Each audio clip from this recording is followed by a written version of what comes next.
Hi, this is Adam Green, the director of Hatchet, and you're listening to The Skeleton Crew, exclusively at HorrorBid.com.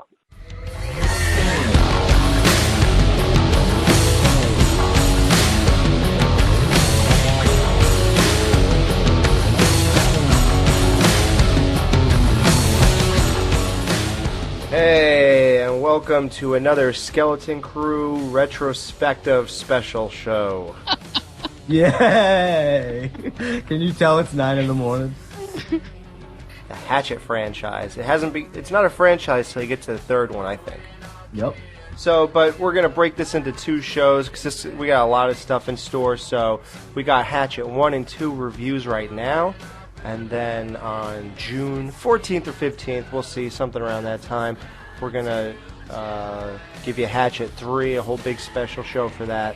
And that's about it. So there's a couple things that we're going to get to after this. We're going to get to the VHS 2 review.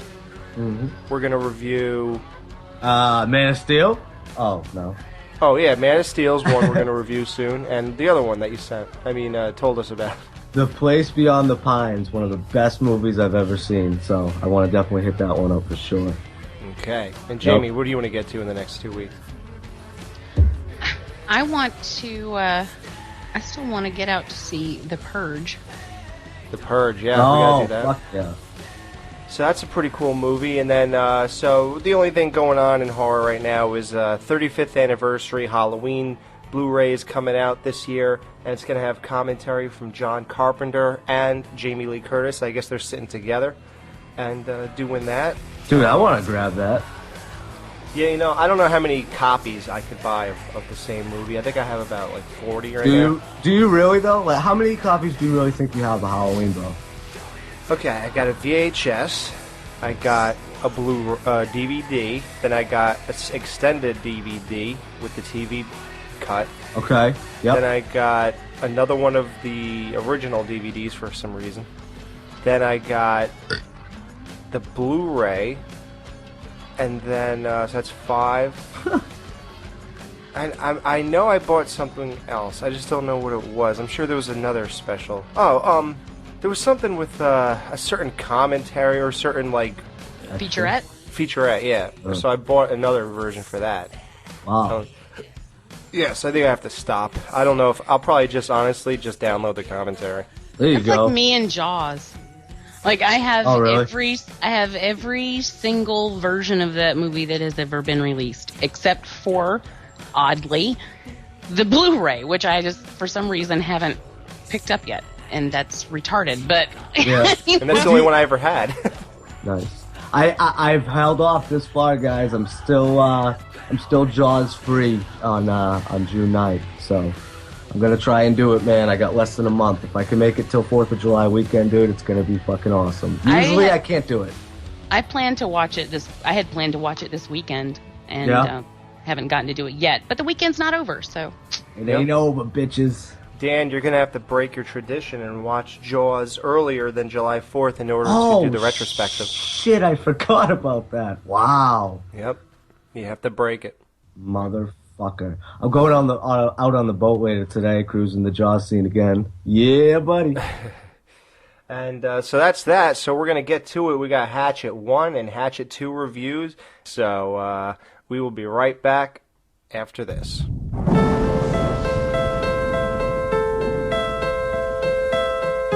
Once upon a time, there was a boy named Victor Crowley. Folks weren't too kind to Victor, so he stayed hidden in his daddy's house, out in the bayou. One night, some mean children came to his house, and there was a bad fire. When his daddy chopped down the door to save him, he didn't know Victor was pressed against the other side. And poor Victor Crowley died. They say people disappear in those woods. And legend has it, if you get close enough to the old Crowley house at night, you can still hear Victor Crowley roaming in the woods, crying for his daddy. 1 want to go home.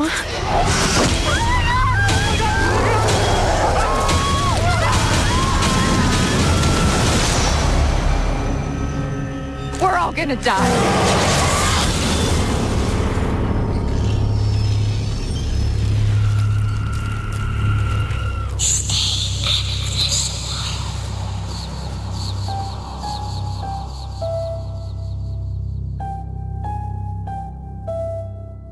This is Hatchet. It came out in 2006. The budget was $1.5 million. It starred Joel David Moore as Ben, Tamara Feldman as Mary Beth. I don't think she's Corey Feldman's sister. Cousin. Dean Richmond as the token black guy. Marcus. And Kane Hodder as Victor Crowley / Mr. Crowley. And the hot girls who were naked in half the movie were Mercedes McNabb, and the really hot one was Jolie Fianorvatati. Nice one. Nice. This ain't the Skeleton Crew unless we butcher somebody's name. And there are obvious cameos and stuff like that from Robert Englund. He was in the beginning. Tony Todd and John Carr Bugler, and that's as far as I'm going with this. The way this movie starts is there's these kids. It's Mardi Gras, and it's what? Mardi Gras, is that the name? What? I don't know. It's just really cute the way you say it. What is the other way to say it? Mardi Gras. Mardi Gras. Gras? McFly. There's an R in there. Mardi Gras. But, oh, really? Yeah. Wait, what did I say? Mardi Gras? Mardi Gras, yeah. Fucking accents. Rub it off on Alex. Fucking assholes, dude. Hey, Mardi Gras. Fucking Mardi Gras. I'm going with Mardi Gras. I'm gonna drink some beers and fucking meet up with Jamie Jenkins and maybe do Mardi Gras. Mardi Gras. Well, you don't have to be that. The hard R. I mean that pronounced. Mardi Gras.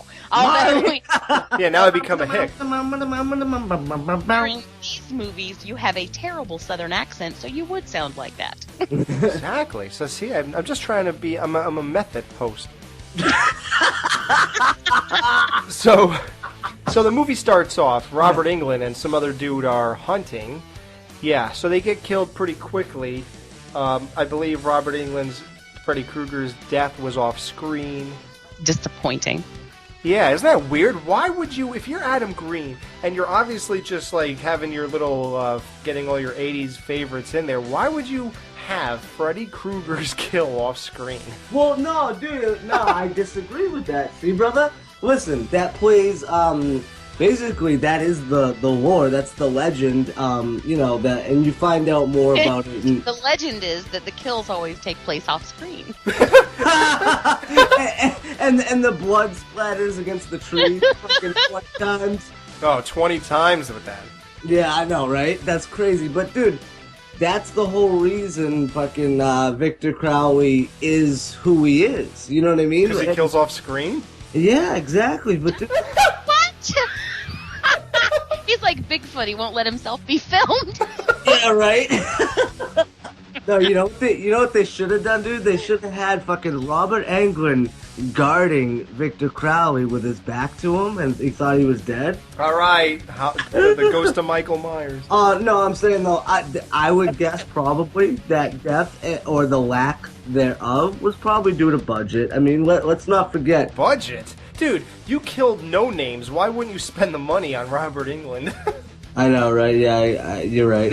Good point there, bro. Well, no, actually, you do have a point. Stop being a dick. I'm trying to justify it. No. Actually, I'll help you out. You have a point, because they would have had to pay a higher price actor one more day to probably get his kill in if it was on screen. Exactly, bro. Good point. But I want to add on, too, why would you just fucking have Robert... I mean, technically, I don't know if that's considered a cameo or whatever, but for a cameo, he's a big part of the whole Hatchet series and why shit went down or whatever. But, dude, they didn't have enough money to pay him. If he was going to be in a full fucking fleshed out role, then I'm sure they would have loved it. But hey, that's what it called for. That's what the call sheet called for. There you go. Yeah. You know? So, yeah, well, What do you want to talk about? The negatives, the positives, the what the F moments, the kills? I mean, there's a lot of places we can go. We don't have to go in order. I mean, we could... Okay, let's start in order at least. Yeah, you know? I want to go over the story real quick, guys, because to me, what did you guys think initially? Because it's Mardi Gras, and there's this, I mean, I guess he's like the geeky dude, Joel David Moore, JP from Grandma's Boy. I want it on your face. How can he see me?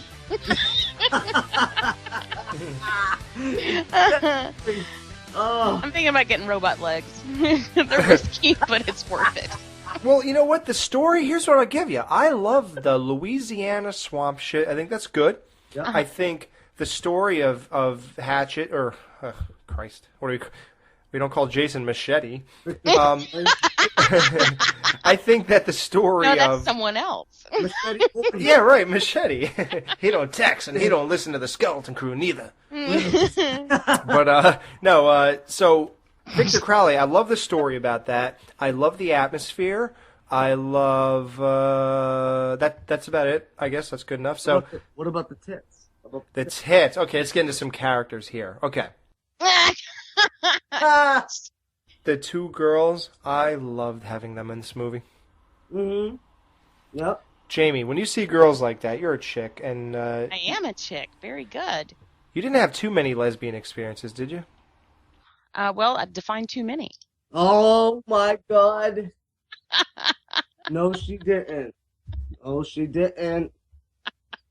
Hey, get to the question. I know there's a question. There's always a question.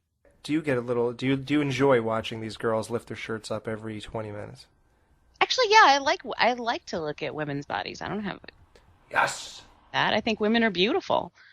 It's not like typically like a lustful thing, you know? It's more like an appreciative thing.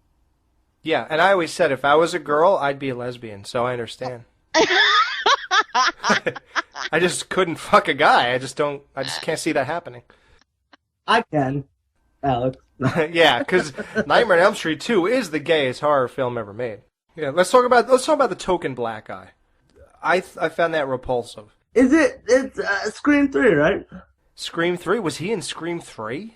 I am not a Randy substitute. Yeah, Ricky, who works at the video store. It's an homage. Dude. And we're going to get into this with part 2 also. What is with Adam Green putting all these token black guys in his movies? Yeah. Everybody's got at least one black friend. Who acts like a stereotypical black guy who hangs out with white guys? Might as well if you're going stupid slasher like what he was going for with Hatchet. Yeah! I think it worked for the... I'm glad you brought that up, though, man, because I think it worked in this one. That guy was funny, good actor. Now, besides the funny-ass fucking story, or I'm sorry, the funny-ass song, and the chicken, and the biscuits, that guy wasn't funny. He had a couple funny lines, but to me, the token black guy, it all comes down to character and all that shit, because listen, man... It was funny, though. Hey, that's what I'm saying. Dude, all my black friends, dude, that's all they joke about is fucking shit like that. But like I said, man, it's gotta, me and you were talking about this when Alex fucking played that shit on a loop. I appreciate the hell out of Alex for shit like that. Like, to me, that is like straight comedy. And it is as embarrassing as it is or whatever, dude, I love the shit out of you, bro. I love fucking you guys. Love it. Dude, the best part about that loop was, I love fucking you guys. Yo. I love fucking you guys, yo. Yo. Or something like that. It was so funny. I had to do it. But dude, you see what I'm saying, though? It comes from a place where it's kind-hearted and it's not like a racial thing in terms of the token black guy. So you guys are overlooking the most important thing about this guy. And that is? He was fucking Kenny on the Cosby Show. Yes! Oh my God! Jamie Jenkins. Wow, how about that? Well, here's the thing. He's funny, though. I'm just saying. No, he's.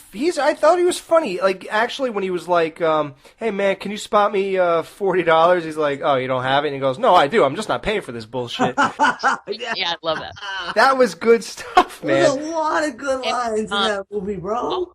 Also, he played the token black guy and not another teen movie. Not another teen movie! Exactly. So I think that he purposely cast him here because of that, because of him being... Wow. And didn't he play a token black guy somewhere else? Or, like, I said he was token, and Dan goes, you do realize he played that in whatever you just said. No.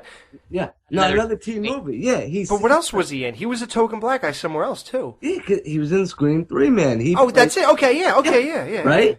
And even that, dude, and I'm sorry, and that sucks, man. I hate to, see shit like that in Hollywood or whatever, but you know what? At the same time, I say I hate to see it, but you don't see it that often, and played like the way it is, like, think about it, dude. It's Hatchet. Like, you can get away with kind of comedy type shit. Let's face it, dude. This is a comedy. Hatchet 1 is a straight up comedy, dude, with blood, guts, gore, and some scares, There are tons of funny parts. Even and the cameo, Carl Buechler, who obviously is responsible for Friday the 13th Part 7. Right. He's in this and in Part 2. And he was hilarious when he was, like, warning them to, what are you doing? It's closed. And then the Chinese kid's like, oh, don't worry about him. This guy drinks his own piss. And then he drive away, and he literally drinks his own piss.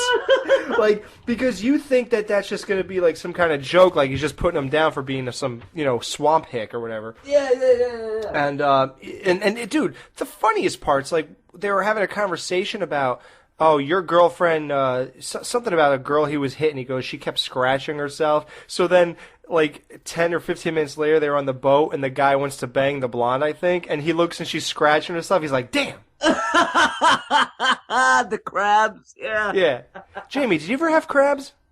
No, Alex, I have not. No, okay, good. Well, good. syphilis. Because I was going to tell you about No, I have not. Well, pink eye, poopy. I have had pink eye, but it was not from being shot in it. Did you ever have any kind of black, murky discharge come out? No, okay, forget it. All milky and shit. No, but I like so I like.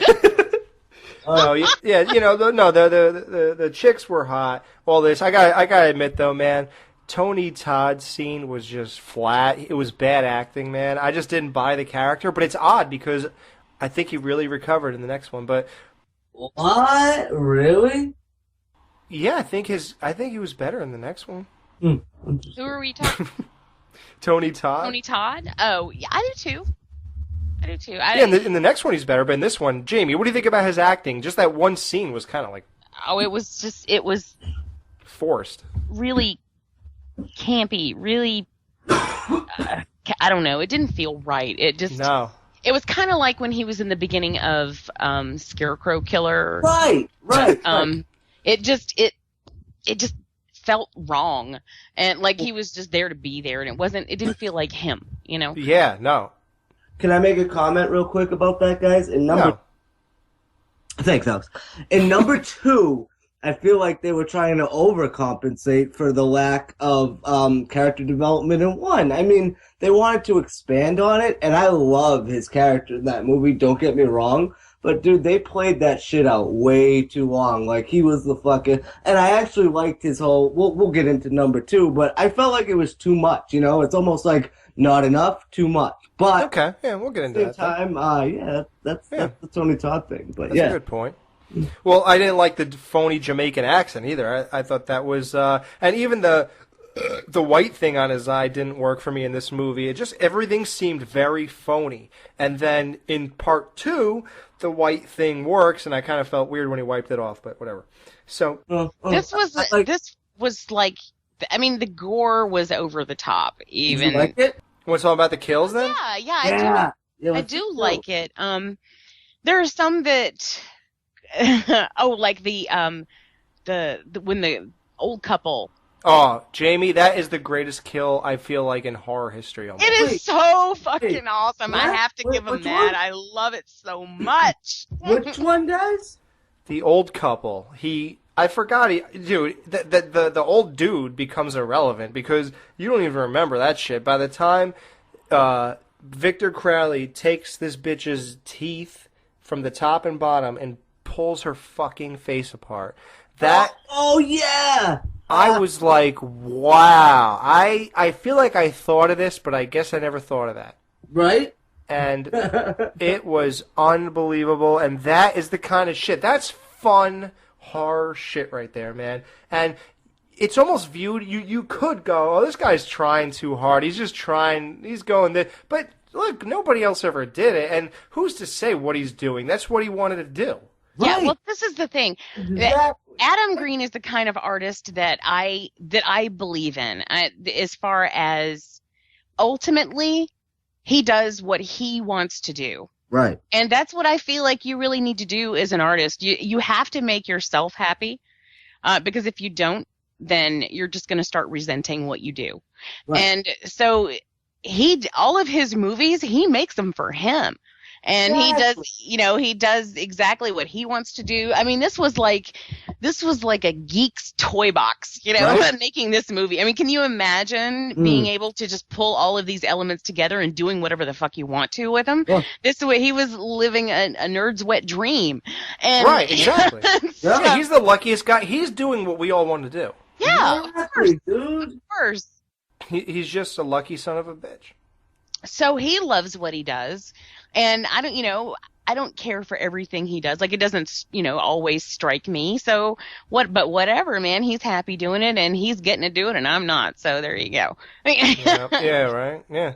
Well, okay, let's get into the kills then. You got the camera guy who was videotaping the chicks. His head was like twisted or something. That was a little too artsy for me. I really didn't like the way that kill played. And I didn't like the first kill either, the one who was killed with Robert Englund. That was edited terribly. I don't know if you guys noticed that when you watched for this show. Oh my god, yeah, fucking Ainsley. Yeah, that was atrocious, bro. It seems to be one end of the spectrum or the other. Right. Yeah, you're right. Yeah, the kills either fail or... Guys, do you guys see what I'm saying? I want to know why Adam Green is on blast, dude. Like, good or bad. I feel like... Because this movie made theater. The second one did. No, the second one didn't. It went to video on demand. No, the second one was in the theater. Oh, yeah, for 2 seconds, though. Yeah. AMC decided they were going to show it, or they agreed to show it unrated, and then... Yeah, but for 2 hours, and they were done. It did not last long, but anyway. Well, Dan, that's why. Because even if you go after the guy who did Smiley, if you go after the guy who did this, that, the reason him and Rob Zombie are two sort of, well, I don't know if Rob Zombie is considered an indie director or anything, but obviously not. But the reason why these two guys are high profile is because their movies make it to theater compared to the billions of indie directors that don't. So, like that. Think about it. Adam he's living the dream. Exactly. He is our age, and he's living the fucking dream. I think a lot of people just are drawn to that. It's like I don't know, it's crazy. Like Eli Roth. Where the hell did he come from? Thank you. All of a sudden, just Eli Roth, and I'm like, Right. what? Yeah, out of nowhere. Okay, so we're supposed to like Hostel now. Yeah, he's made Shut up. 3/4 of a movie. He made like 3/4 of a movie, and suddenly he has all this pull in Hollywood. And I know he didn't. What I mean is, like, he just was hardly even barely making them yet, and already he's a huge name.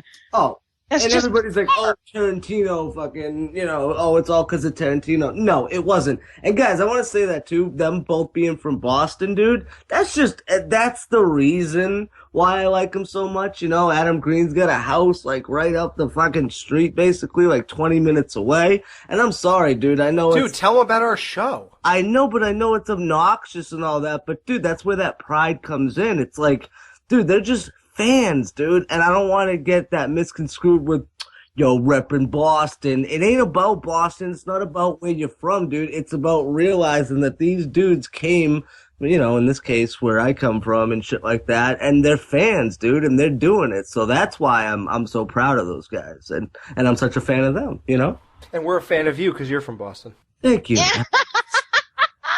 Thank you. So the Chinese guy, that's a kill. That was interesting. He gets Victor Crowley gets a shovel, and he, like, swings it and chops his leg off, and then he puts the shovel to his, like, face, and he stomps on it or something, right? Yeah, dude, he separates his face fucking right in half, dude. That's a badass kill, dude. And even the kills are comedic. That's what's funny about this movie. Yeah, I guess. But you know what? The kills are comedic in Friday 4, dude. He sticks a knife and the banana gets squeezed, and the double combo platter with, hey, Ted, where the hell's the corkscrew? You know, all that kind of shit. That's funny to me. I think it's funny when he mushed the guy's face in the shower. Back then, that was probably funny. Like, I don't know. I wasn't 30 back then, or whatever, 20 back then. I don't know. Right.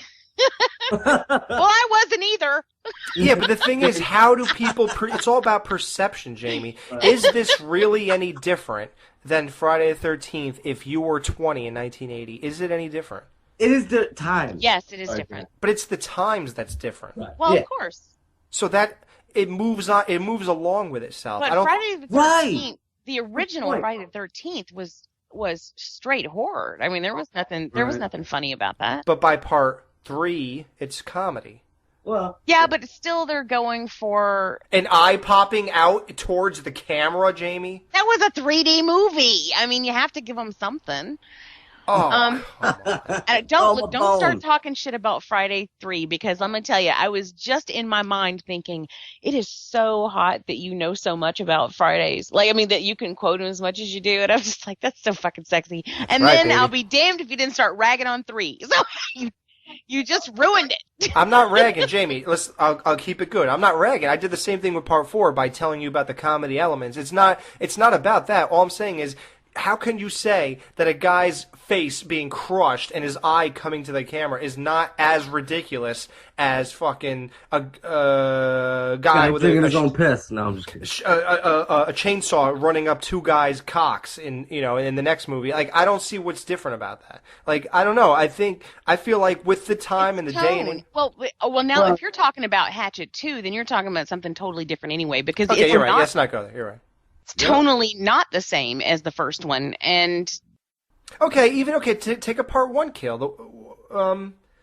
The camera guy's head being twisted off. That's not serious. If it was a serious kill, well, of course it's not serious. There's nothing about that movie that's serious. yeah, neither is squeezing a head, and neither is shooting a harpoon at a girl's eye. That's for wow, he hit her in the eye, and that's cool. It came at you. What are you talking about? No, it's not. It's for Al. That would fucking hurt. He hit her in the eye. You know, I mean, No, that's for entertainment. Of course it's for entertainment, but it's for morbid entertainment because it fucking hurts.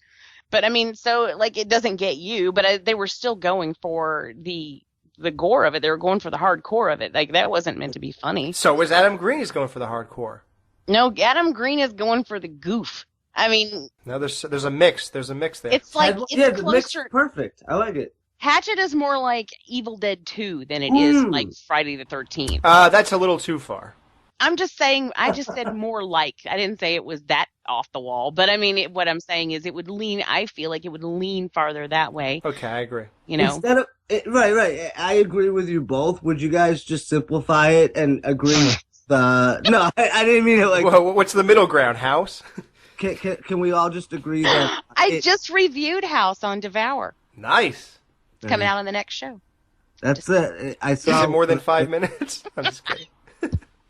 Okay, sorry, Dan. What were you saying? No, it's okay. This movie knows what it is. That's what I was trying to say. Yeah. Oh yeah, oh it totally does, and everything is intentional, and I'm okay with that, you know, because that was the point, and I think he delivered that exactly what he was going for, and I am okay with that. I had, you know, that's all right. You had fun. Yeah. Jamie, want to hear a funny story? We're getting ready to watch, or it was right after me and Alex both watched Hatchet 3. He's like, dude, who's that Chinese kid? That guy, like, I know I've seen him before.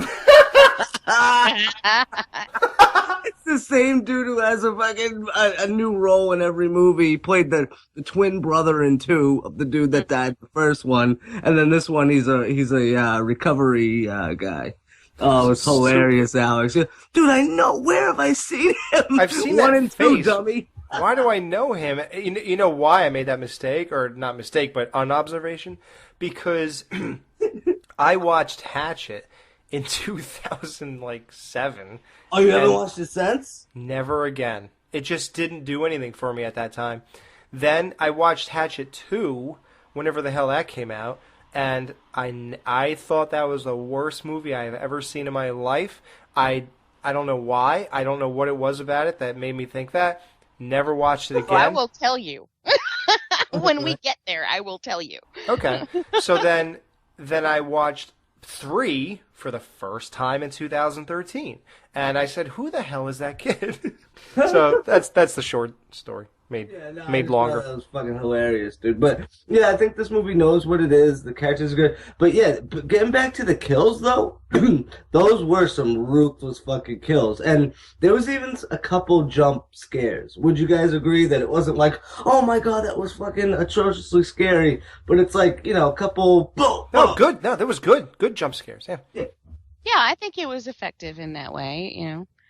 One major issue I have, though, is that they keep referring to Victor as a ghost, and yet he's a physical, right in front of you, stick a hatchet in his head dude. Well, somebody said if a ghost can physically manifest itself, then it could be killed or something. I forgot what he said. I know, and that's such random bullshit. How come he can't fall through the floor? That is just, we're going to make some shit up. And that, you know, I'm like, God, do better than that. Come on. But you know what, though? They clean it up nicely in the third one. Like, that, it sounds stupid. But you know what, dude? Look at 90% of the movies. Look at Insidious even. It's like, that shit on paper sounds stupid. And I personally think the whole ghost thing, dude, yeah, they call it a ghost or whatever. It basically just means fucking he's like Jason Voorhees and he's unstoppable.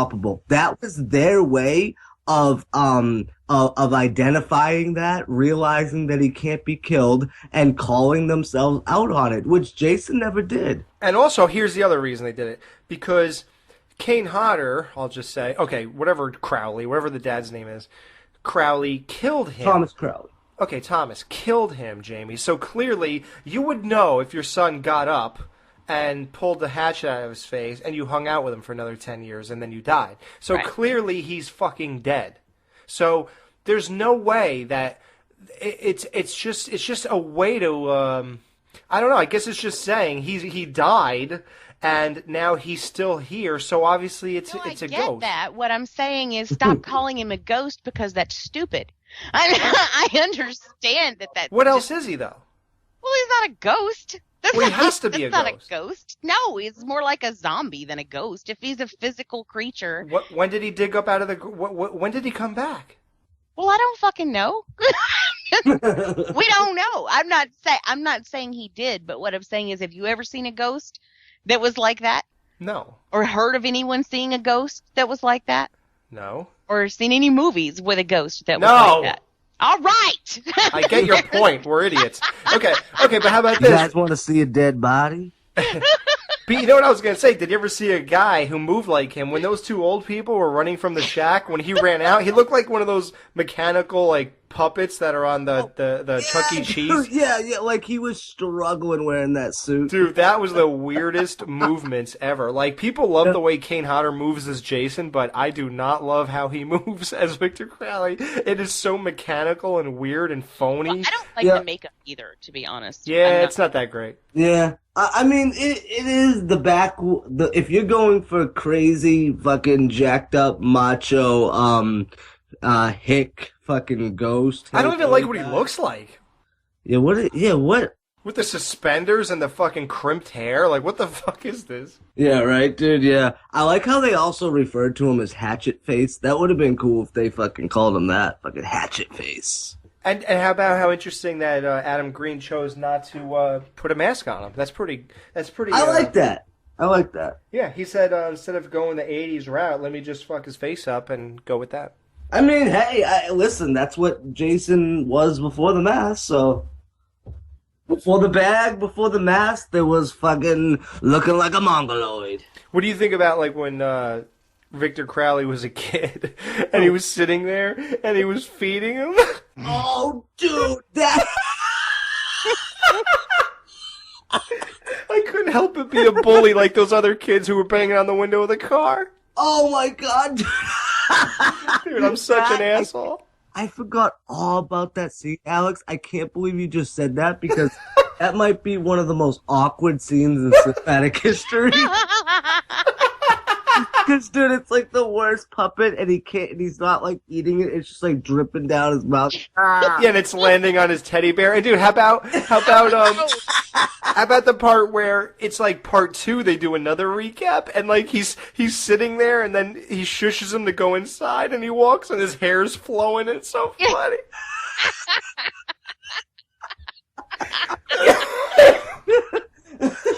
Oh man, I can't wait to get to part 2. Let's go.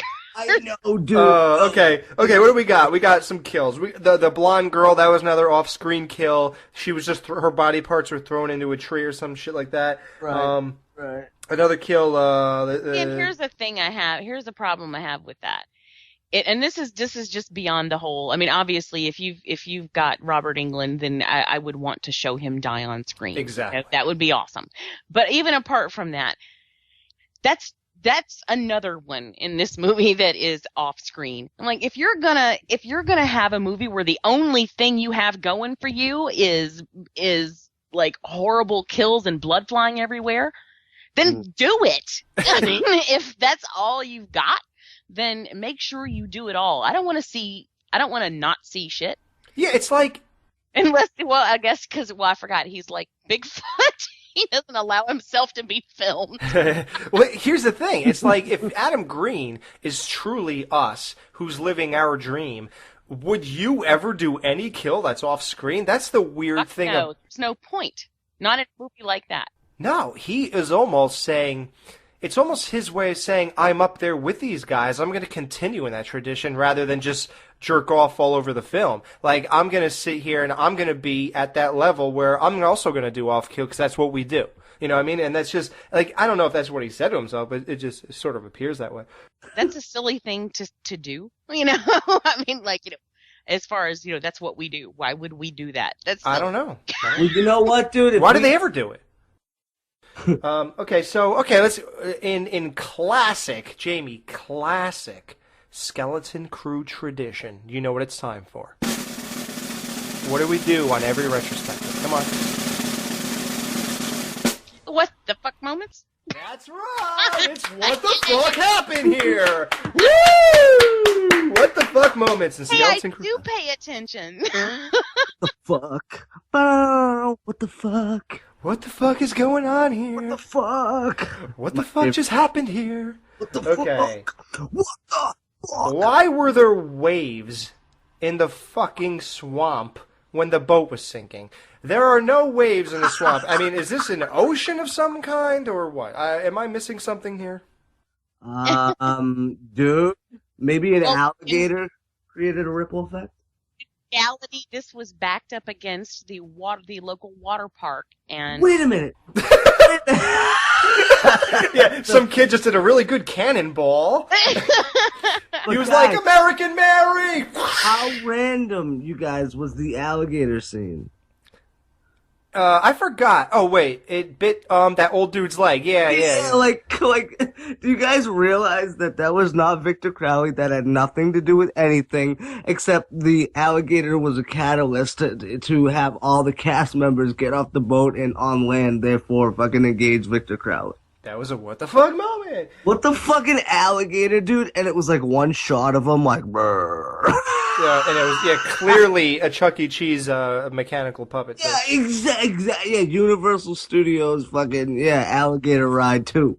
Yeah. So another what the fuck moment. One I already mentioned, the way Victor Crowley moves like he's a mechanical. I don't know what Kane Hodder's thinking or how he looked in the mirror and said, "That's great." It seemed maybe he couldn't help it with those prosthetics. That's what I was gonna say, Jamie. It looked like he was having a tough time running. Like, dude, I think we are fucking setting ourselves up to never interview this dude ever. Oh god! If he hears this, we are done. Adam, look, you have a show too. You understand, don't you? Look, we can't kiss your balls the entire show. Look, what I want to know is kiss anyone's ball. Well, not for this. I mean, yourself. I have integrity. If I don't like it, I say I don't like it. I'm not gonna lie. Yeah, and you know what? If you give me a role in Hatchet 4, I will say everything you do is amazing. No, dude, I'm a sellout. We're the first people to do the retrospective, dude. Oh yeah, this is the first ever. Is this seriously the first ever Hatchet Retrospective? Well, I guess there wasn't really a point until now because there were only 2. You know, 3 qualifies. Probably, and that's what when we talked to Adam when we talked to him on part 3 of this retrospective, we got to ask him that too. And make sure that this is the last one, and make sure. Oh, no, man, that came for out. the good of everyone. Yeah, that was weird, Dan. What? Are you gonna loop that? I'm gonna have to. No. Don't loop that. I'm dumb enough as it is, Alex. Alex Aww. puts a. I love how Alex puts a loop on me, like the dumbest person ever. Dude, I don't need a loop, dude. You just need me to talk. Dude, everybody loved when you said that. I had to exploit it. Like I said, bro, I love you for it. So thank you, and I love you, and that's why I did it because I love you. Yeah, exactly. You sadistic fucking cocksucker. So cute. And we love you, Jamie. Jamie resurrected this son of a bitch. We were like, "What the fuck are we gonna do now?" And Jamie just came in and said, "Shit, man, I got this shit. Come on, let's go. What were you guys doing before? I'm gonna fucking take that. I'm gonna throw it in a blender, and I'm gonna spit it back. Okay, I'm done." Dude, Alex literally ran into the room, dude, and he Don Knotts didn't go, what are we gonna do? The whole catalyst of the whole show, the guy who everybody loves the most, is gone. What the fuck? And then he threw himself out a window. I said, I'm done with it. Goodbye, world. I love you. And I jumped out of the window. I jumped out of a window. I landed on the fucking hood of a car, and I was still alive. It wasn't high enough. See, yeah, and then you rolled over, and I was standing there, and I said, I fucking got you, babe. I got you. Relax, motherfucker. You guys are good. Don't worry about it. I'll make you better. Yo, it's getting hot in the dungeon. It's getting hot up in her. It's so much better to be with a girl, too. I don't know why. Something about that really interests me. Gee, I wonder what it is. It might be your tits and pussy. I'm not really sure.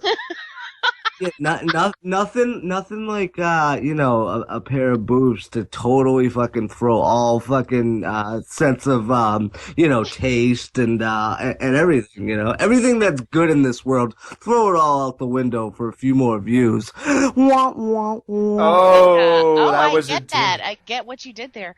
Did did you? See you, baby. Oh, what are you, a nerd, Dan? A nerd? I'm a geek. You're a horror nerd? Yeah, yes. Sorry, go ahead. Sorry, Jamie. Jamie, what's that? You got boobs? What? When I got my T-shirts from Matt the other day, Matt was out. I was like, yeah. I sent him a text back, and I was like, "Thank you." And the medium is perfect. It cups my tits beautifully. And he was like, "Okay, alrighty then." He's like, listen, Kristen. He's talking to his girl. Yeah, really. I swear, she has a boyfriend. She's on the skeleton crew now, I promise you. My name is Matt Wazell. She's like, burn those shirts. I saw what that bitch wrote. Dude, hey, check this out. Check this out, guys. All right, and Matt, you'll love this too. I wore a skeleton crew t-shirt at work. Yo, full fucking demand. Nobody wants to pay for them, but everybody wanted them. Yeah, Matt had the same problem. Yeah. 2 guys paid for them. Yeah, man. But anyways, they were a big hit, Matt. So, Matt Wazell, you rock. Yeah. All right, well, let's finish it out. What the frig moments? All right, They tried so hard to burn this house down, and then it starts pouring. Dude, what about when, was it Vic? Yeah, I think it was Vic. It had to be Victor Crowley. He gets on top of a dude when he's killing him, and he starts throwing up in the dude's face. I'm like, am I watching The Fly, or does Adam Green really love to pay homage? Yeah, right? I felt like Drag Me to Hell with the eyeball in the fucking mouth and shit. Yeah. And then you get Evil Dead in part 2, and we'll get to that. What is that? That's from another movie where somebody pukes right on him. Yeah, Fly. Yeah, is it Fly? Yeah. The only thing is, the guy didn't lift up his melted fist. Well, thank God for us. But yeah, well, in every Sam Raimi movie, someone gets their face puked on. Oh, really? Well, yeah, like Evil Dead, the remake, Evil Dead, the original, Drag Me to Hell. Right. That girl was getting puked on every second, or some kind of nasty shit poured all over. Yeah, Spider-Man 3, we all got puked on our faces. Oh, nice. Yo. So the black guy got his token arms ripped off, And the last kill, I forgot who it was. I think it was the main dude. He got a spear. Oh, that was a what the fuck moment. Victor Crowley throws a spear through trees 50,000 feet away. It just happens to go right through the guy's leg. Wow, that was incredible, dude. You should join the Olympics. He does that. Victor Crowley starts running towards the guy. He tilts the stick down. Crowley goes through the stick. And I forgot what happens after that. Crowley goes through the stick? Yeah, doesn't he? The spear? What, am I wrong? Doesn't he run Just into think about what you said. Crowley goes through the stick. What? I'm good. He goes through it. Okay, the stick goes through him. Thank you. Oh, Jamie, nobody would have noticed that if you didn't, bring that up. I noticed it.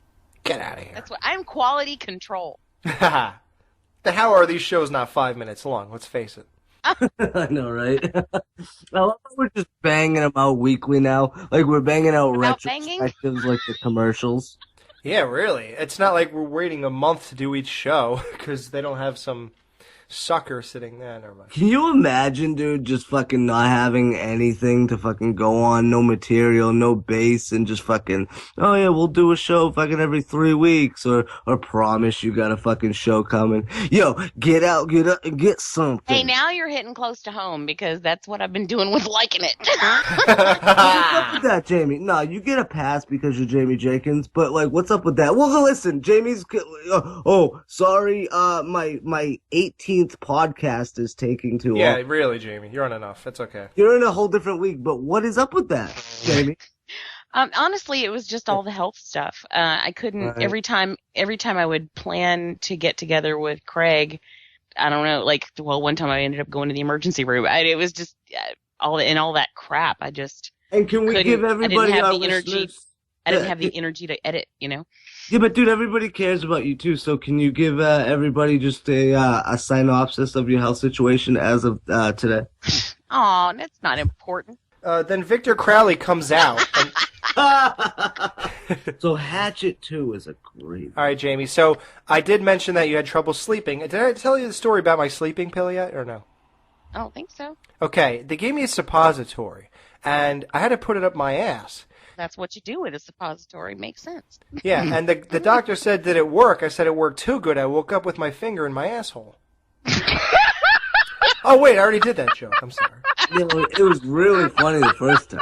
Yeah, it was so funny. You guys didn't remember I even said that. No, I did remember. Jamie didn't remember. I remembered when you started talking. Yeah. All right, so Jamie, how are you doing? From 1 to 100%, how do you feel? I am... Alex is making you rate it like the movies. Did you give it a 3, really liked your health? Did you really like... Do you not like your health, or do you love your health? I'm at a 4. Right? You really like it. I'm feeling good. I'm good. Baby, hold on 1 second. Let me turn that into a 5 real quick. And Jamie, personally, Jamie, I just like your health. I don't really love it. Okay, well that's good. That's understandable. Or really like it, I mean. If you were David, you'd say, "Fuck your health." 0. Would Jake Courthouse give your health a 0? I don't think so. No? Okay, I'm sorry. I think Jake would have really liked it as well. I really liked her health. Okay. Really? He's a fan. All right, so basically after that happens with his leg, I guess Victor is out of commission for a minute. They think he's dead. They pat their little asses out of there on a boat in the swamp, and there's a spoiler if you haven't seen this in 7 years. All right. Victor Crowley jumps up. He pulls the lead girl. Oh, wait, Jesus, we never even talked about her. Mary Beth. It's only been an hour. No. But Mary Beth, he pulls her in. I think her leg is stuck on a tree in there. Yeah, she was at the bottom. And then you see this dude's hand try to grab her. But here's one thing that's wrong with these movies. I knew that this guy was dead. His hand was just lifelessly in the water. Right. You knew that this dude's holding his arm. That's the only thing I was like, that's too bad. He did. They start struggling, and then the movie just ends just like that. And what do you think about it ending like that? I love it. I love it. I love how all of them end like that, and it's one continuous story. I saw something that said they were planning on showing it back to back to back in one cut. Yeah, I hope that don't happen. I don't have What do you mean? I don't have 6 hours. Such an asshole. You don't have to go. But for people that like that kind of shit, dude, come on now. Like, they play all the James Bonds now before, not all of them, but they play all the previous entries in the series before, you know, like with Iron Man 3 and shit like that. So, Yeah. I don't know. I think it's a good idea. Whatever. Fuck you, Alex, hater. Jamie, you like that kind of ending? Now listen, and Dan's also thinking of it the wrong way. He literally just said, yeah, because they all did that and they all tie together. You don't really know that when you watch this one. So I guess it's hard to really even say because we all know it. And it's what are we gonna say? How did you feel that day? And who the fuck remembers that? I do. We had 10,000 beers since then. I do.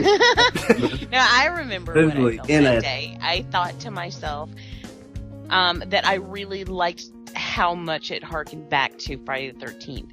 Right. And then I proceeded to watch all of the special features on that disc, which I don't always do.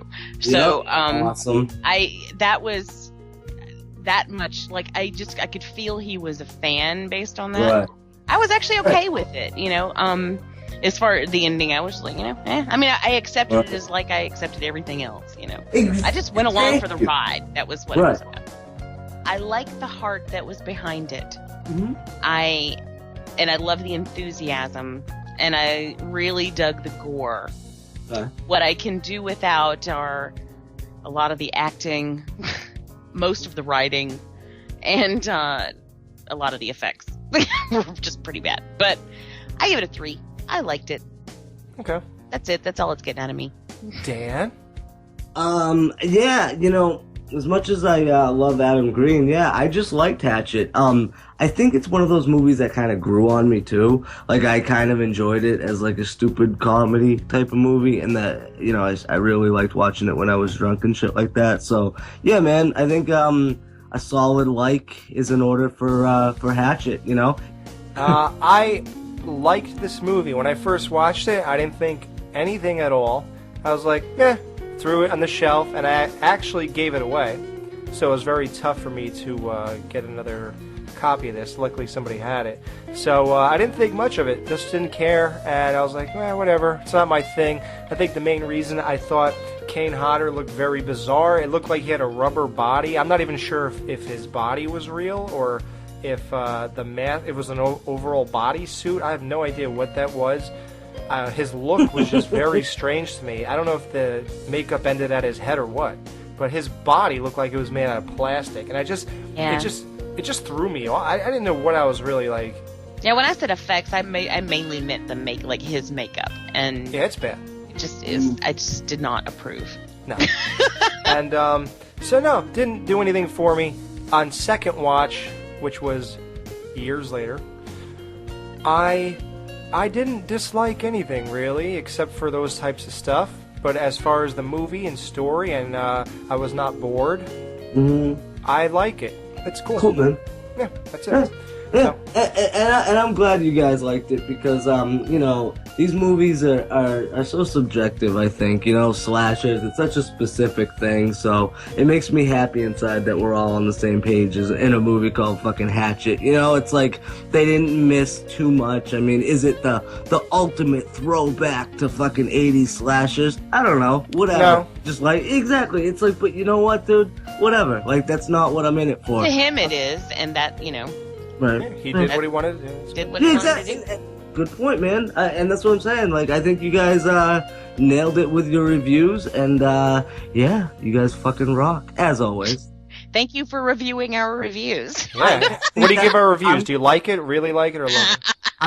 This is Mr. Skin from MrSkin.com with all the skinfo from the latest movies. Not nude in theaters, Lena Headey stars in The Purge. But if you want to play a game of bones with this Game of Thrones star, check out 2000's Aberdeen, where she bears boobs just 1 minute in. Aberdeen will make you grab your peen. This is the Mr. Skin Minute. Nude on Blu-ray, Lily Sullivan co-stars with Toni Collette in the indie flick Mental. At the 1 hour mark, things go from mental to frontal when Lily bears boobs and bush going down a water slide. That'll make a splash in your pants. Nude on the Stars Network, Hera Hilmar makes the Renaissance rock as a nude model on the drama Da Vinci's Demons. Hera bears her masterpiece of ass while posing for Leonardo in and out of bed. She'll give you a Bona Lisa. MrSkin.com. Fast forwarding to the good parts.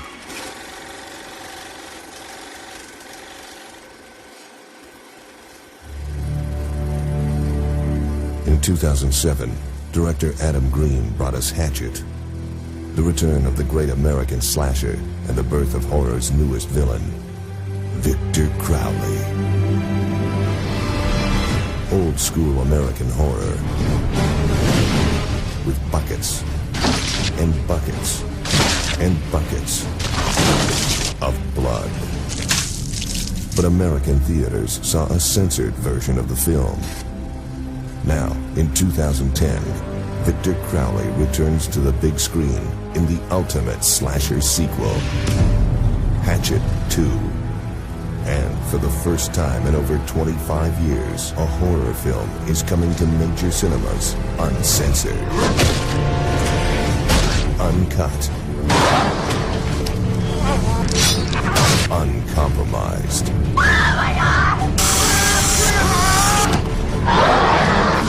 Gore like you've never seen in the theater before.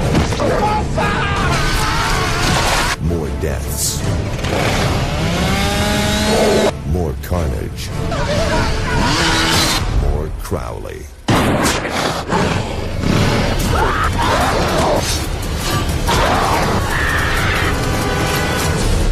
Adam Green's Hatchet 2.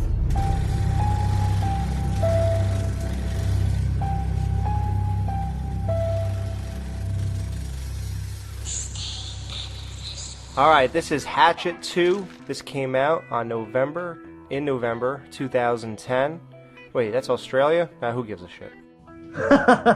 It was a budget of $800,000. Now, that's already interesting because it already dropped $700,000 from the last time. Made for a shoestring. So, this time, Danielle Harris plays Mary Beth. She replaces the Feldman chick. Tony Todd comes back as Reverend Zombie. Kane Hodder comes back. Perry Shen is another character now, the Chinese kid. He's Justin instead of Bob or something. It's his twin brother. Yeah, right. Tom, and they all hang out together in the same... Sean was his name. Yeah. Tom Holland, the guy who wrote Psycho 2, is Uncle Bob. And R.A. Mihailoff. This is my favorite part of the show. How would you say this? Mihailooff. Milioff. Right? Who cares? Okay, AJ Bowen. Dude, I am not weird for always messing up names. These names just are not like Smith and Jones and stuff. So. I'm just laughing because better than you than me, bro. I'd be right there butchering them too. And this was directed and written by the genius Adam Green. Anyone who listens to Devour knows that I murder names on a regular basis, so don't feel bad, Alex. Sometimes you can't help it, and I swear to God, David pulls up the news. He only pulls up news bits with complicated names on purpose. I swear. Yeah. Let's not even get to that one interview with L. Quigley. All right. So this movie, oh, Anna. This movie picks up immediately after the last one ends, and where was that? So they were on the boat, the little rowboat, and Victor Crowley is choking out Mary Beth, who turns into Danielle Harris. yeah, all of a sudden, boom. Yeah, it's just Danielle Harris, and I guess she gets away. I forgot. Oh, she puts her thumb in his eye, and then she gets away. Yep. Rallies the troops. Yeah. So okay. Well, in this one, so John Carl Buechler, the dude who drinks his piss in the swamp, she makes it to his shack right away. Once again, I know Jamie's going to hit this up. The makeup is terrible.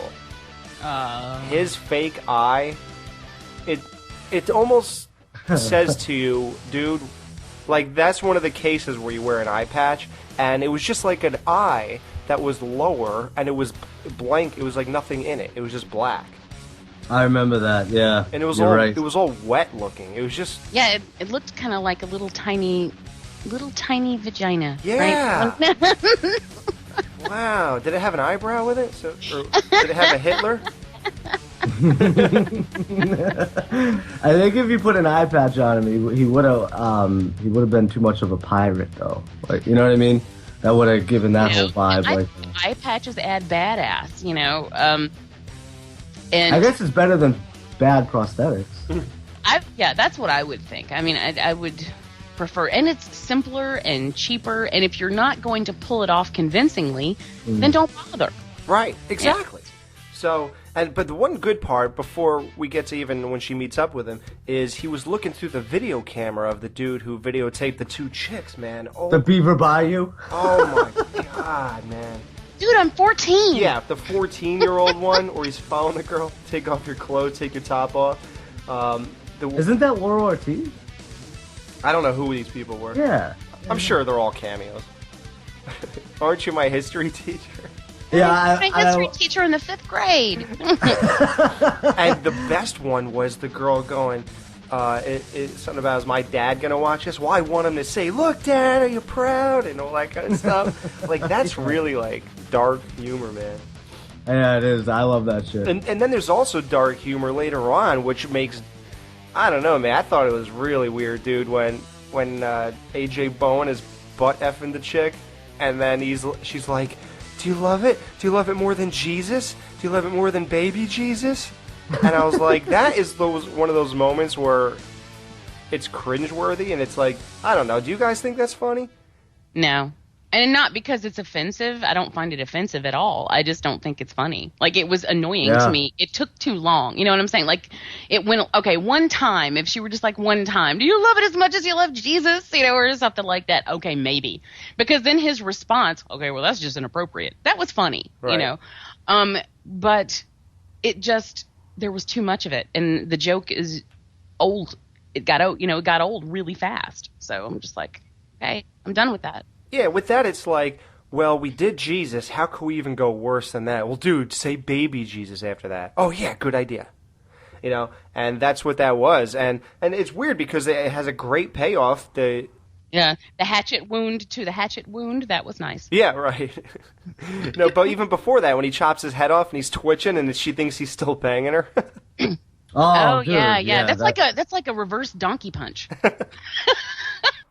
Well, yeah, right away, what the fuck? And what the fuck moment right in the beginning. You got to think, why is Carl Buechler, he's talking to Danielle Mary Beth, and he eventually learns who she is, that her dad is one of the guys who set Victor Crowley on fire. So obviously, that's not cool to be hanging out with her if you're living in Victor's swamp. Now the question is, why are you living in his swamp? He clearly said, he basically alludes that he has to tiptoe. As long as he's cool, this guy will not kill him. Just move anywhere else and he won't kill you. Like, why are you even involved? Why are you even around there to subject yourself to this? Because otherwise we wouldn't have that plot point.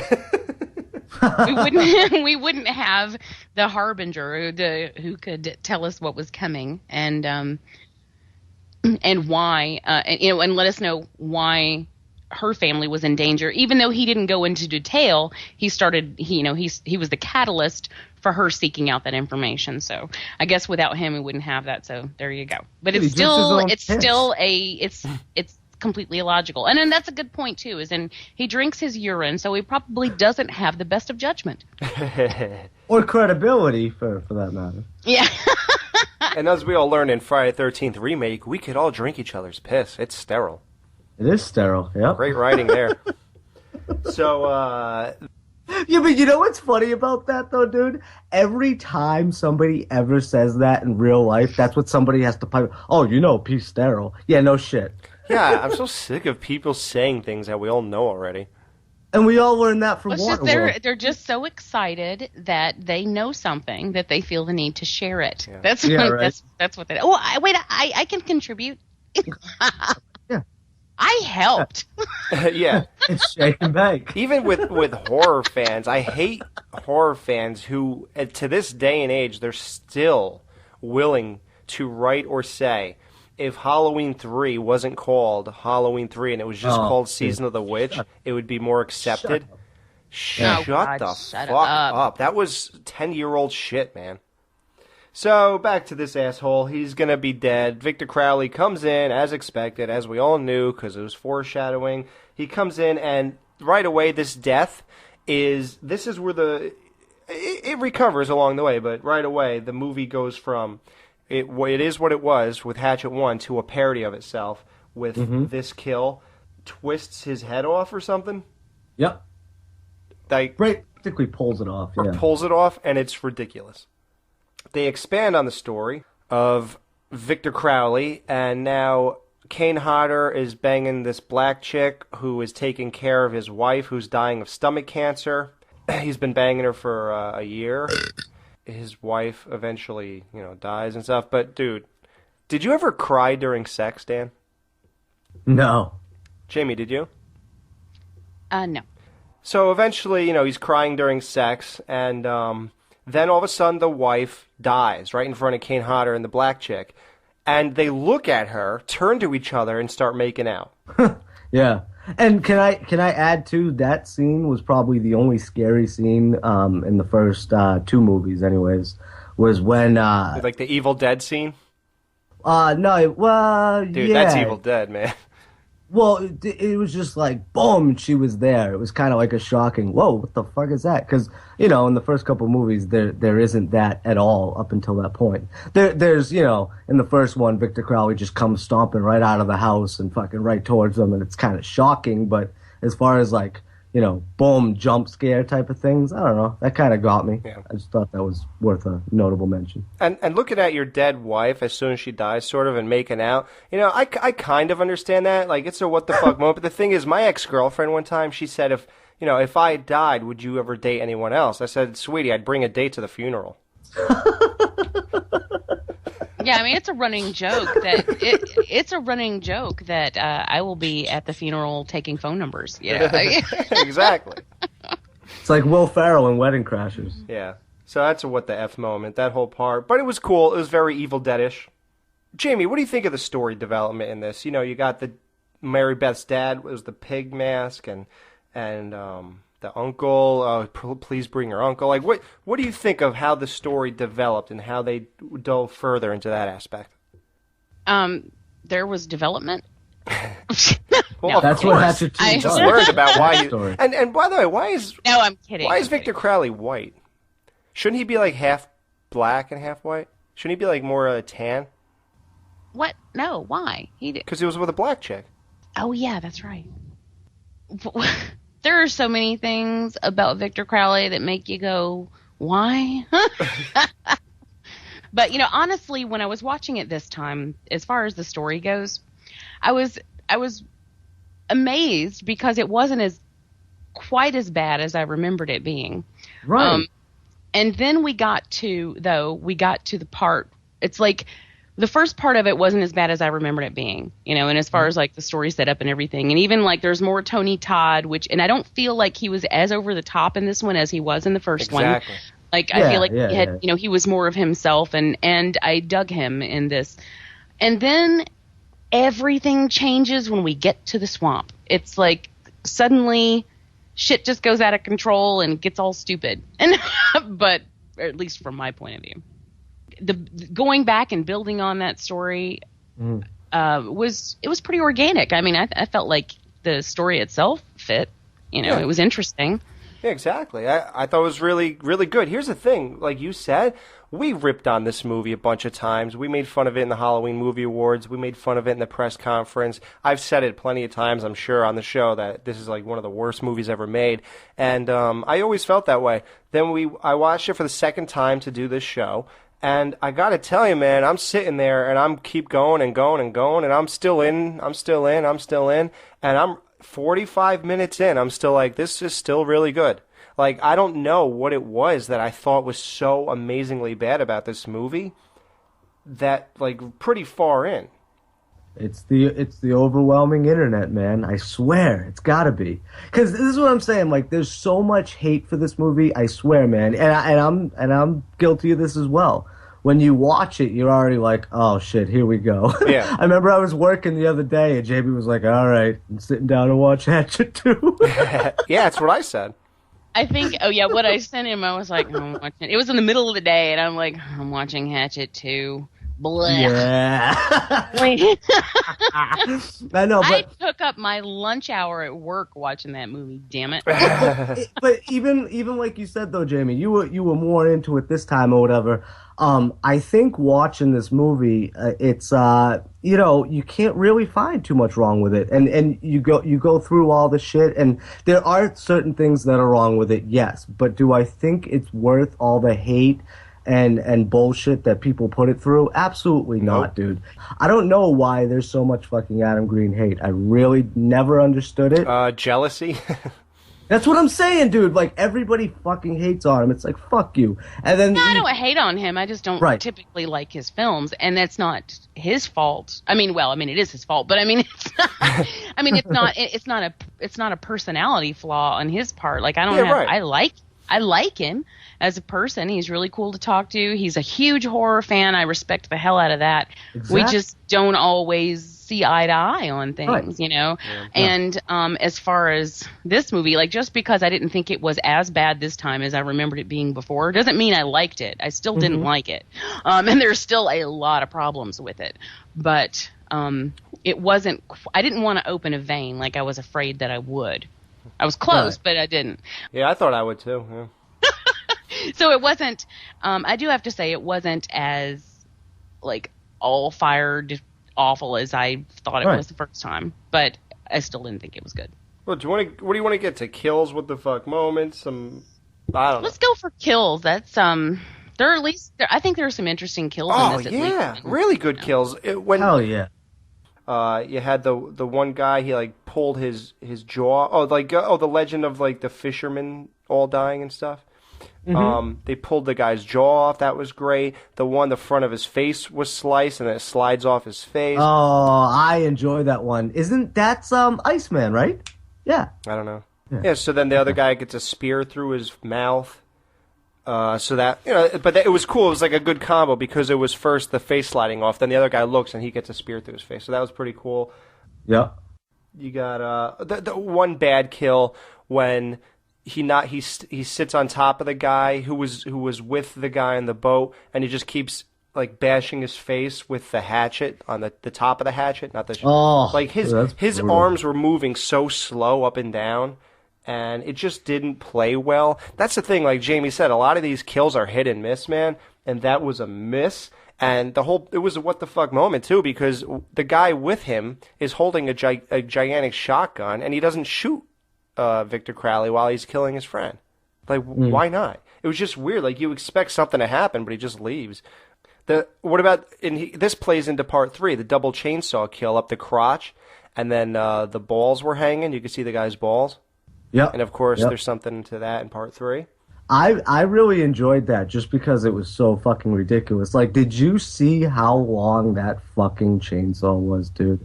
That was so ridiculous. Like, okay, it started and then you would see how big it, and then it just kept going. And then when they showed that wide shot finally, I said that last night. That's what I'm saying. It's like, oh my God. I think that's worth definitely like one of the all-time just out there kills. And that goes beyond Friday the 13th. That goes more into like, sleepaway camp kills even. But it's just nuts, dude. Like, that was just so ridiculous. Like, fucking putting 2 people through a fucking long-ass chainsaw, man. Come on. How could you not love that? Yeah. Yes, it's hokey. Yes, it's stupid. It could never happen. And thank God they were both standing in line with each other. I know, right? Yeah, you would think once the chainsaw goes through the first guy that you would see that coming. Yeah. The one I really like I said, I mentioned the Alexis Peters kill where she got the hatchet wound to the hatchet wound. I like that. And then when he comes around and he buries the hatchet between her tits in the front, and then he spends like 3 minutes trying to pull the hatchet out. Oh, yeah. Come on. With the one where he is bashing the face in with the hatchet end, I don't buy that for his character, simply because he is incredibly strong. In the first one, with the old couple, he rips their head wide open. Right, that's what I was going to say. And then in the beginning of this one, he takes the guy's jaw right off in about 2 seconds. Right. You're trying to tell me it's going to take him 10 minutes to bash somebody's face in with the butt of a hatchet? Or to pull the hatchet out of a girl, either. One hit. And it would, if you want to be consistent with his character, one hit would have done that. And why is he so jacked, too? Like, is there a gym in that swamp? I don't get That's a good point, dude. Yeah, he's probably doing. You gotta be hardcore badass, I guess, when you look like that. Like, he probably drinks his own piss. Why? But there's another one. I'm sorry. No, I was gonna say, why didn't they cast somebody else for Victor Crowley? I think the look of him is inconsistent with the whole thing. He's a mongoloid. I don't know too many like retards that are. Well, I guess I do know a lot that are at the gym, but yeah, right. They should have chose Ari Lehman. Well, I mean, look at Jason. He was strong too. Yeah, but that was only after he came back. Before that, Ted White and Warrington and Richard, they were all just pretty regular looking guys. They were just tall. This is my least favorite one, and it's when Justin is hiding in the back of the house, Yep. and he starts to hear Mary Beth runs out to go for Uncle Bob, and then he's left alone in that room. Yeah, whatever that is. I don't know. And then he starts to hear things, so he's moving around, and then he goes, and you see the wiggling branches that make us think that Victor Crowley is over there, and then he goes and he hides in the closet, and we all know what's going to happen. It's not a surprise. It's not a shock. It's not even a jump scare that Victor Crowley is suddenly behind him in this closet and then goes after him. But it's retarded. Right. Are you going to tell me? Are you really expecting me to believe that Victor Crowley, from who has done everything he's done up to this point in the movie, is now suddenly going to hide and wait in a closet for this Asian kid? No. He's not. He would come barreling right through the wall. He is not hiding in wait for anyone. And then he goes after him with this gas-powered sander, which is interesting. However, when he sands through his skull, somehow he manages to sand the skull away without disturbing the brain. Gonna go that far. Think about it. But I don't even care because they lost me at the point that he was hiding in a fucking closet. Yeah. So, I'm done with that one. Do you think he was hiding because he's a ghost? Do you think he can just like appear in the closet? I guess that's true too, except we've already talked about my issues with the ghost thing, and I am not buying that. I mean, like I think I'm not buying he's like a ghost because ghosts just don't materialize like that. So, I mean, not that solid. So, and you can't shoot a ghost and take him down, even for a second. That's just dumb. Yeah, you're right. It really doesn't make sense. No, it doesn't. He can be supernatural, but the ghost reference is just dumb. And then I don't know. I just don't feel like, even if he could just materialize, which I don't buy, because I think he would have been popping in and out all over the place if that were the case. Yeah, like Jason in Part 8. Rather than chasing people, which, or crashing through things, if he didn't have to do that, then he'd just go, "Hi, here I am." So either way, inconsistent. It doesn't play as a ghost. The only ghostly thing about Victor Crowley's character is that he's condemned to this one swamp. That's about all there is to it, and I think that you're safe if you're out of the swamp. You have to go in there to die. So I'm gonna say something though, guys, real quick. Okay, you got these movies, you got slasher movies. You have to make them work. Okay, so if they made him real and he was a mongoloid and just a retard out in the woods, first of all, that'd be a little too much like Jason. But second of all, it's like, okay, well then how do you kill him? All the shots that they took at him, it wouldn't bring him down. So you add the legend, I want to call it, of Victor Crowley. okay? So how does a legend work, you know? Well, okay, you gotta make him a ghost then. You gotta make him like this entity where he can't be killed. So calling him a ghost and putting all these rules in place, dude, it's all really to make this dude unstoppable and have a slasher fucking flick in a swamp where this dude is literally unstoppable and he just keeps popping up, killing people. And as far as like everything else and how it works and shit like that, I mean, it's just it's a slasher flick. I mean, really. Yeah, but I still expect slasher films to make sense. Like I'm not. They don't get a pass just because. Yeah, but Legends though, film. like Legend. Okay, I'm trying to think of other movies, but like, you trying to tell me that there's been no ghosts that have physically represented themselves, even like, or physically? Not that have you ever heard of a ghost that you could stab in the face? The thing is, the only ghost thing that they play up is that he can't die. As far as the bullets being hit, you can't shoot ghosts. It would go right through him. It just wouldn't affect him, blah, blah. And that he doesn't, they don't play up anything like teleportation where he's here, then all of a sudden you run and you turn, he's right next to you again. They don't do anything like that. There's no ghost thing at all going on here. If you can't define it right that way, then just don't define it. I don't need you to tell me anything. I would be more likely to buy that than a resolution that doesn't make any sense. He should have known that the thing that we all hate the most is when they explain these killers that we love. That is where you go wrong. Jason, nobody gave a shit why he can't die. There was no explanation whatsoever until you got to Jason Goes to Hell and you got the worm out and people despised it. Halloween, nobody knew why Michael Myers couldn't die. Then you get to part 6, they say Thorn, it's a cult. It's like, what the fuck? That's another thing. The Cult of Thorn thing completely threw me off that franchise. Yeah. I will not watch anything past part 3. Right. Even though Cult of Thorn wasn't that early, I just don't care. It was in 5 and on, but yeah. Yeah, I just don't care for 4 either. But it's like I stop at 3, and I don't.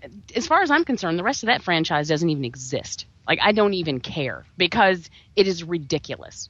Like, I refuse to even buy into it. But the thing is, though, he should have known that. So here's the problem. And Rob Zombie explaining Michael Myers to death. I mean, of course, his movie came out before that movie, but whatever. But the thing is, nobody likes that. You know, you don't want to hear a million explanations. It probably only kind of worked with Freddy. I think that was the best explanation. Why? So my thing with Adam Green is he should have known better. Why are you over-explaining your character right off the bat? You know, it's good enough that you got the story of how the kids set the thing on fire and then this, and it's also good that he was banging the black chick when the wife was dying. That's creepy. That's good shit. But the whole ghost thing, and like you're trying to tell us why he's not dying, you could have just said nothing. Or if you go here, it's, you know. Here's a good explanation. That's what everybody does, though. Here's a good explanation. It was part of the curse. Right. He can't die until everything is done. That's all I need to know. I mean, because I would be willing to accept that's just part of the curse. Yeah. But you start giving him labels, and then my brain starts to pick it apart because I can't help it. Yeah. Because that's just the way it is. Don't label it, and I won't have a problem with it. Yeah, but if you're going to give that explanation, it has to be consistent with a ghost. Well, and I don't think so. No. I think that. No, I gotta say I agree. However, I will say, I agree with Alex. However, I will say I do like the whole revengeful spirit idea. I like the fact. It gives them something to do. It's a good plot device because it gives them motivation and a goal. You know, and there's an end to that goal. Once the people involved are killed, then that goal has completed, and it gives the whole story a resolution. I like that. It's tight, and it works. However, at the end of this movie, all of a sudden, out of nowhere, when we get this whole like big explanation thing, and then all of a sudden you get that really dramatic reveal from Danielle Harris, where she's like, "Uncle Bob isn't my real uncle. You know, he was my dad's best friend," and like, what? Yeah, and it's like, all this, you bitch, and all of a sudden he comes in and kills Tony Todd. But that was a great kill, though. You didn't like that? I thought that was one of the best parts of the movie. Yeah, I liked it too. Come on. Dude, there's so many uncles that aren't your real uncles, you know what I mean? Like, oh yeah, Uncle Bob, you know? Dan, what do you think of Daniel Harris's acting ability compared to whatever Feldman? Oh. Corey Feldman? Corey Feldman's sister. What do you think of the acting from one to the other? And let's just note that's another Corey Feldman reference. Okay, That's Tristan. We're going to get you one day. All right, Danielle Harris in this movie. I thought she was okay. Nothing spectacular. She was crying throughout the whole movie, or half of the first half of the movie, anyways.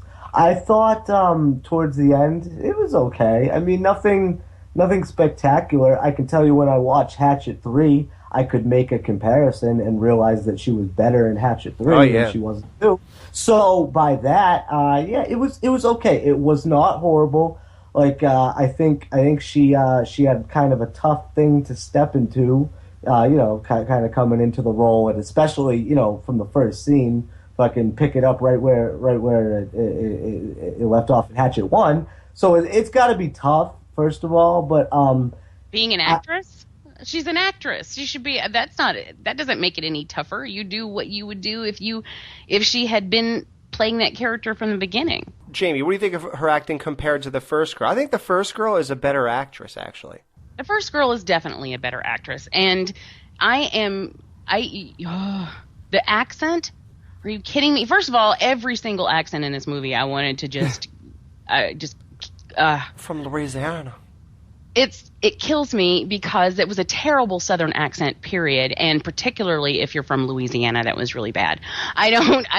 It was one of those blanket, really bad Southern accents, and it was just, it pulls me out. I mean, and it's not just because it was Southern. Anytime there's a really bad accent, it's just going to pull me right out. It pulls you right out of the scene, because you can't help it. And I just kept being pulled out of that, and it was laughable. Yeah, I guess it was. Yeah. When she gets really dramatic, she has that right eyebrow hits her hairline. It goes so high up, it's just like whap, and then I'm drawn to the eyebrow. I can't peel my eyes away from the eyebrow. So that was really high up, man. Like if you look at her eyebrows, it's literally an inch higher. But the whole thing straight across. It's not like it starts from the middle of where your eyebrows meet, sort of by your nose, and goes up. Yeah. It's up. It's actually above. It's straight across. It's suspended, high above her face. That is so weird. Anyway, but that distracts me. So I'm distracted by the crazy eyebrow. I'm distracted by the accent. I'm distracted by the fact that she's just all the melodrama.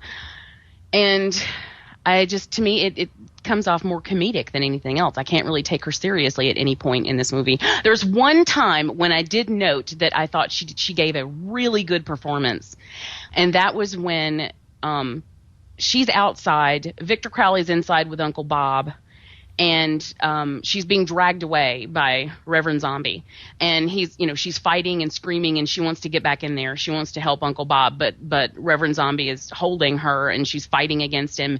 I thought that was really good and really convincing. Like she, was. And of course, Tony Todd's a big guy, so I imagine, and she's pretty tiny, so I imagine in this situation that they were able to actually have him hold her, and she was able to fight against him, at least with a good amount of strength to make it look more realistic, and so I think they were able to do that. I think it worked. It worked really well, and she did a great job there. So I don't want to take anything away from her in that scene. I thought she did fantastic. This brought me back to the Uncle Bob thing for a second, but it's like, are you telling me she didn't think about that until that moment? It didn't hit her that wasn't actually her uncle? Well, it's only because he told her why he brought her uncle there, so he could die. Now, did he tell her that? I thought she was idiotic for not realizing that sooner. To me, that whole thing was completely obvious. You know what? Yeah, it's not about how she calls him Uncle Bob, because let's face it. Let's put it this way. It doesn't matter that that's her uncle. What matters is that he's one of the 3 kids who threw the fireworks. So if that guy wasn't one of the 3 kids, wouldn't he have known that? It doesn't matter. It's not that, we don't know who it was, but we heard it's her uncle. It's not like that. It's more like which one? Okay, one of the kids was named John, the other one was named Mike, and the other was named Jim. If one of those three people are not that person that she calls uncle, then it's not him. So how do you not know that that's not the kid who threw the fireworks? Did someone say, oh yeah, Bob was one of the ones? That's the only way you could think it was him. Especially because Tony Todd, like, supposedly knows everything about Victor Crowley and everybody in town to go get him, too. He seems to have the whole thing on lock. He would have known that her uncle died because according to her, he died when she was like, what'd she say, 11 or something like that? 9? I don't know. She was young when her uncle died from leukemia. He would have known that. Right. By him bringing all those people and having Victor Crowley kill him, we don't know if that would have worked anyways. Yeah. And what they did in Hatchet 3 with the chat, it turns out that's what you got to do. But that's what Reverend Zombie thought he even had to do. Well, at this point, we don't. At this point, we don't know anything about Hatchet 3. All we know is what we're given. Yeah, but at the same time, I thought that Tony Todd might have just thought that that's what you should do. That's what I'm saying. So we don't know what would have happened if it happened. He did go. Right. So I'm just saying that's one dude and listen, man, it's fucking it was a good I thought it was a good ending and look, like you said, we hadn't seen Hatchet 3 yet or whatever. Well, put it all in line though. Hatchet 3's out now, and that whole thing with Hatchet 2 that happened or whatever, it almost set up Hatchet 3 so beautifully that I can almost forgive half of the bullshit in Hatchet 2. You know what I mean? Because I'm not disagreeing with what you guys are saying about Hatchet 2. I'm just saying it's kind of like, all right, it is what it is. I ain't mad at it. It's, like I said, I think it gets a little more hate. I like how we're dissecting this shit because it is stupid, but, I mean, it's fucking Hatchet 2. Yeah, I mean, I really hated this when I first saw it. I don't know why. Now that I'm like... I watched it again, and we're talking about it, and I'm thinking about how the progression from part 1 to part 3, I think this is a really good movie. Yes, all the characters are not great. I think the girl who played her character in the first movie was way hotter and way better of an actress. Way better. So it was actually a better idea for Adam Green to hire that other girl for that first movie, and it's a shame that she couldn't stay for all three. Other than that, the story is really good. The kills are really good for the most part, except for a couple. And I don't know. It's definitely not as bad as I thought it was. And there's another token black guy, which is bizarre. Oh, dude, that's another fucking thing. He's got a couple funny lines, but he is the worst token black guy ever. Yeah, he is pretty bad. And the chicken and the biscuits. That was my ringtone for the longest time. That was what... See, that's the thing. Like, I love that line, and it's hilarious. And I think he's got, like, a couple other good ones. Yeah, he has a couple. It's right before he gets the chainsaw, I believe. But it's just one of those things where, just totally underutilized. If you're gonna go, funny racial humor and get the token black guy in there, utilize him, you know? And what do you think about having the Chinese kid come back as a twin brother? Is that just stupid? I thought it was fucking hilarious, dude. We need him there because Adam Green is one of those people who likes to work with his friends, and he will work them in any way he can. He's like Rob Zombie. I don't have, well, and Tarantino, a lot of people do it. I honestly love it when directors do that because you feel, I feel that you get to form a relationship almost with them. But the thing is, then you don't kill them off, though, in the first movie, though. You're like, this guy's gone, and then you're like, and then or whatever, and then he calls him down, and he comes walking down the stairs, and you're like, that's fucking hilarious, And then he's like, your brother took the boat out last night, I did think that was really funny, and also another thing that I really liked about the beginning of this was when we're in Zombie's shop, and then you see the big Jack Chop promo in the back. That always makes me smile. How about the Frozen reference when Emma Bell was on TV? Oh, yeah. That's a prime example of it, and that I thought was great because that shows you fucking exactly what happened after the movie, too. That wasn't like some vague reference. Like, that was a press conference being like, yo, that was some fucked up shit. Like, that blew me out of the water. That sold me. Did you guys feel a difference in budget when you're watching these movies? Because I didn't. No, I thought that was pretty seamless. I mean, for this to be almost half the budget of the first one, I didn't even notice. But at the same time, Jamie, they didn't put it out in a bunch of theaters for a long time either, so I wonder if that has to come into play. Do you know what I mean? Because remember that shit went straight to, like, video on demand after a day of of Hatchet 2 being out in the theaters or something like that. Yeah. So you would think that a lot of that money would go to putting it in the theaters. Am I right? Or I don't even know. I don't know if the investment money goes to... I would think so. What's it called? Right? Marketing, yeah. Yeah, right? Does it? I think so. Yeah, but... All right, well, let's wind it down and rate it. So Danielle Harris, like Jamie said, lied about that being her uncle. You got one last great kill. The tough guy, supposedly, he gets curb stomped. His head slides off the table. That's another thing, too. I'm all about a curb stomp. I think they're great. Like the fucking curb. That's a fun way to spend a Saturday night. But but this guy, he positions his head, and you immediately, as soon as he positions his head, you know what's going to happen. You know. Yeah. But then there's a good long few seconds for him to back up and get ready. And then you're trying to tell me you wouldn't move your head in that frame of time. I mean, just move your head, dude. With the F moment. Yep. He didn't even hold him. It's not like he didn't hold him in place. He just put his head down and then backed up. And I'm like, the whole time, I'm like, fucking move! Yeah. So then he kills Tony Todd, which was a great kill. He hatchets him in 2 pieces. Then what does he do? Pull him out of his skin? Yeah, yeah. And, okay, that's another one, too. I was loving that kill when I thought... He was going to pull his spine out.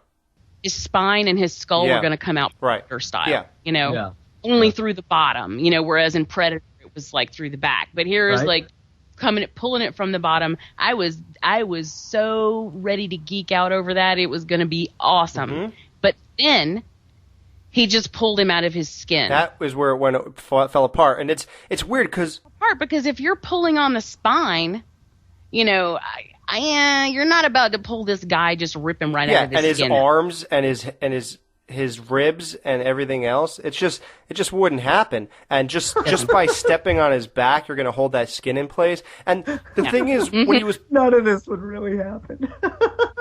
But the thing is, when he's pulling on his spine, his neck started to bundle up like a package of hot dogs, and you think that... Yeah, that was actually kind of funny. Yeah. Watching and it was a nice touch. It was it was nice that was something he thought to include. I appreciated that. And then at that point, you know where it's going, and you're just like, no, I'm done. Because I guess it's, in that, I'm just being a spoiled brat in that instance, because I didn't get what I wanted. Yeah, that's it. I don't care that I'm just, for laughs, I'm saying how it wouldn't have happened. Like, his arms and stuff wouldn't have never came through, but the technicalities don't matter. Yeah, I'm just saying that for a laugh, but in reality, like Jamie, my issue was that I didn't get what I wanted. I didn't get what I wanted, so I'm pissed. I'm stomping my feet, and I fully admit that. I'm just being a brat, but I still think it would have been cooler to see the spine. The spine pulled, of course. Well, and can I say something before we wrap this up too? We talked about Danielle Harris's performance. I think Tony Todd gave a much better performance than she ever did. Oh, he's a much better actor. This was his movie. Tony Todd did a great job in this movie. He felt like Tony Todd to me. Yeah. And we talked about how in the first one, it was just, there was such a small amount of him, and it was just over the top. It was way exaggerated. Well, yeah, but he was playing Reverend Zombie, and we find out in the second one when he takes off the makeup, you know what I mean? Kind of like Sid Haig in House of the Corpses, Devil's Rejects. Yeah, and that's the whole thing. Like, you find out that it wasn't just his character being weird. Like, no, he was playing Reverend Zombie. And then even, like, I forget what Tom Holland calls him, but he's like, who? He's like, don't call him Reverend Zombie or something like that. You know what I mean? Yeah, his name was like... Yeah, and see, that's... And like when Tony Todd had that one scene where he was explaining Victor Crowley and stuff like that, man, that shit, that I think that's his, I mean, not that he's done a whole bunch of shit. I know he was on 24, which was great, but he's done a whole bunch of shit. I think it's his best probably performance though since Candyman. Great storytelling in that scene. Yep. And then of course there's his Candyman performance. I mean, we know that whenever you want a story told, you want to get, if you're in the mainstream, you want to get Morgan Freeman. You know? Right. If you're in the horror genre, you want to get Tony Todd. Right. Yeah. And he does he does a classic Tony Todd delivery here. Oh, and fucking Night of the Living Dead. How did I even not? Oh, God, yeah, of course. When he's telling the story about Evans City in Night of the Living Dead, and he's recounting what happened to him there, you're just, I don't care how many times I've seen that movie, I am just stunned, like on the edge of my seat into that story. And that's what he does. He's amazing for that. And so I was so happy to see his performance in this movie being him, you know, and rather than being the character that he was in the first one. Yeah. All right, well, so Danielle Harris gets on Victor Crowley. She hatchets his face right in the same place. He falls. She starts whacking away. His face is pretty much gone, but she still feels the need to get a shotgun and goes, "Go to hell! Go to hell!" And then she shoots him in the face. And one thing, I was talking to Jamie earlier, I noticed a really bad edit there. There was only, it took you out of it in a weird way, sort of. After she gets done chopping his face, she kind of gets up and goes to the right, like she's about to step off of him, and then at the very next cut, she's just straight up on top of him, looking down at him again, and gets up straight up. So it's a weird thing. It just, I don't know, normally I don't notice bad edits, but in both movies in a row now, that first kill in the part one, besides Robert Englund, or I don't know which one came in what order, and then this, two strange edits just really played weird to me, and I think they need a new editor, so that's that. Okay, so ratings, what do you give this from 1 to 5? I liked it. It was, like I said, it was good. It wasn't great. So Dan gives this a 3. Jamie, what do you give this? 2. You didn't like it? Okay. What are you, surprised? I've said it about 37 times. I don't like it. You were gushing about this movie for an hour. I thought you loved it. What?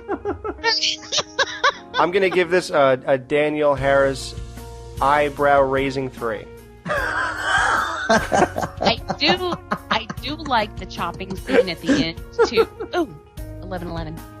I do like the chopping scene at the end where, where she's chopping his face. Yeah, right. I like that. I love that there's so much, like, rage unleashed in that moment when she's, like, chopping his face to a bloody pulp. That's a nice scene. Okay. Yeah, I like it. Give him that. All right. So that's our Hatchet Part 1 and 2 review. We will be back on June 14th or 15th. Just look around that day for our Part 3 review. And we're going to have a big, big show, so do not miss that one.